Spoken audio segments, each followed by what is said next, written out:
Good day, ladies and gentlemen, and welcome to another mobile VR review. This week I'm taking a look at a quirky narrative that combines comic books and radio drama and mixes in a surprising amount of interactivity. So let's jump in and take a look at Untethered. The first episode of Untethered was released in December 2016 on the Google Play Store for $4.99 and is created by Numious Games. If that developer sounds familiar, it's probably because they created last year's soul-crushing yet amazing game That Dragon Cancer, which told the heartbreaking true story of the developer's son's battle with brain cancer. Untethered is a Daydream exclusive that will be released in episodes, with the second one due out this spring. Untethered drops you in the role of Taylor, a nighttime radio DJ in a small town on the west coast of the US. Surrounded by a turntable, microphone, and recording equipment, your producer directs you to kick off the show by reading from the script. As you play songs and take calls, the story begins to unfold around you. Callers that at first appear to be wacky comic relief become more significant. Your producer, first passed off as jaded and surly, shows a very human and vulnerable side. Over the course of the gameplay, the environment, characters, and story develop a substantial depth that makes it more immersive than just about everything else available on the Google Daydream. This is helped by the many times you're asked to actually speak to the game, whether you're answering the phone or recording an emergency broadcast message. And the game is actually listening to you. Untethered uses your phone's microphone and voice recognition algorithms to detect what you're saying and compares it to the script. There's no artificial intelligence trying to have a conversation with you, but the clever use of phrase detection and voice acting clips produces a convincing back and forth dialogue that really draws you into the scene. If you read the lines exactly, you're praised for your voice talent. If you improvise, you're chastised for being a morning show shock jock. It's pretty cool. And then there's the environment. I'll get to the graphics and sound in a minute, but one of the things that amazed me was just how interactive the environment is. Essentially everything in the room can be picked up, examined, and often used for something. The obvious stuff is the recording equipment, buttons to play news and advertisements, and the turntable that can be used to play any of the vinyl records lying around the booth.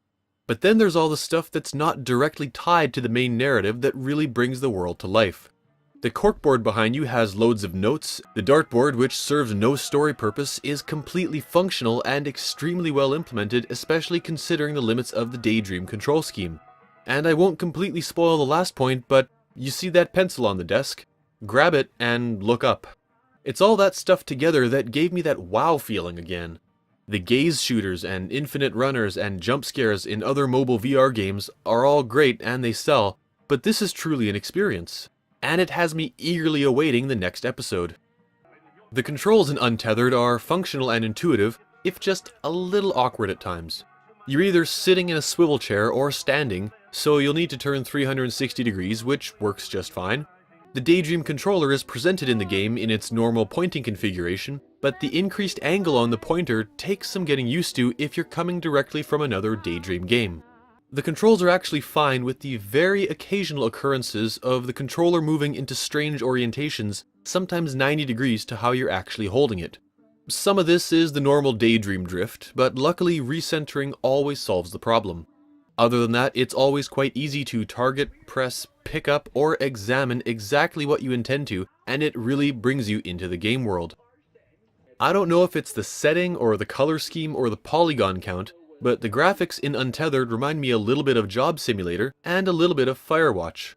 All the models are relatively low on the polygons, with solid color textures and flat shading, and they're beautiful.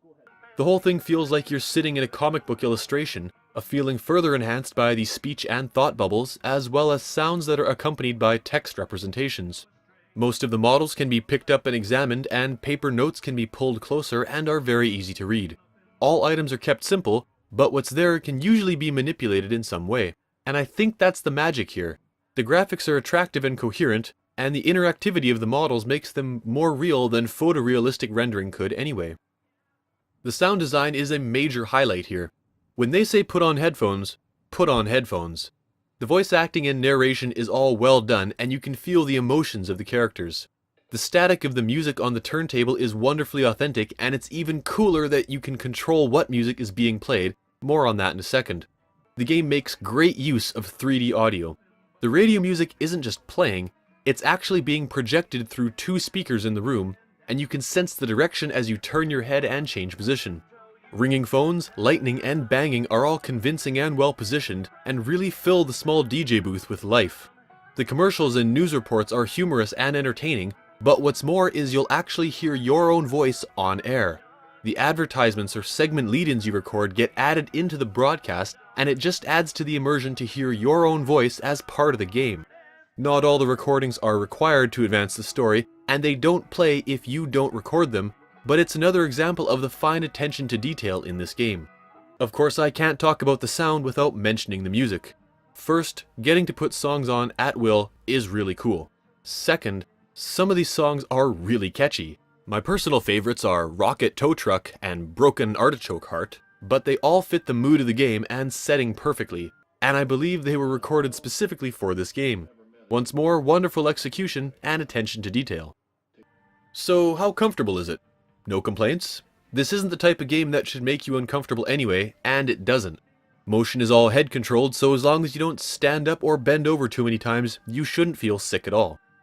I've mentioned it a few times already, and I'll say it again. This might be the most immersive game on the Google Daydream, and possibly on mobile VR right now.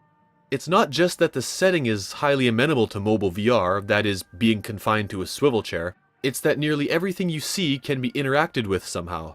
It drives home that you're not just watching a video, you can actually reach out and touch this stuff, and it provides that sense of agency that so many mobile VR games lack. Add to that the 3D audio, custom soundtrack, and voice recording, and you have a very convincing environment. So this is the part of the review where I summarize everything and give you a recommendation. Should you buy Untethered? Well, the short answer is yes. The long answer is yes. At $5, I think it's great value, and the experience is quite unique, especially on mobile VR. One playthrough is 30 to 45 minutes, and each subsequent playthrough doesn't have quite the same impact as the first, but you probably won't pick up on all the details the first or second time anyway, so at least a few replays are warranted. Untethered is a highly detailed and polished VR experience, and other developers could learn a lot by studying it. It doesn't rush you to move at its pace, rather it introduces you to a world, shows you a few cool things, and then sets you loose to progress the narrative as you like for the most part. And that's what a great VR experience should do, give you a sense of freedom. Even in a tiny DJ booth with all there is to do and hear, you get a sense of presence and agency. This game is a fantastic example of a new form of storytelling, one that's interactive and free yet following a set narrative. It somehow manages to simultaneously make you feel very much a part of that story without putting you on rails. The highest and most succinct praise I can think of is simply, I want more. Thanks for watching. Got something to say about this video, an opinion of the game itself, or VR in general? Leave a comment to let me know what you think. And if you like what you saw and you want to see more of this, hit the like and subscribe buttons. Remember, there's a new video every week, and be sure to check out my other reviews as well. Hope to see you again soon. Bye for now. When your thrusters have no power and you've lost trajectory, aimlessly you're floating in the void of zero G. I tow you back to Hondo for a very modest fee.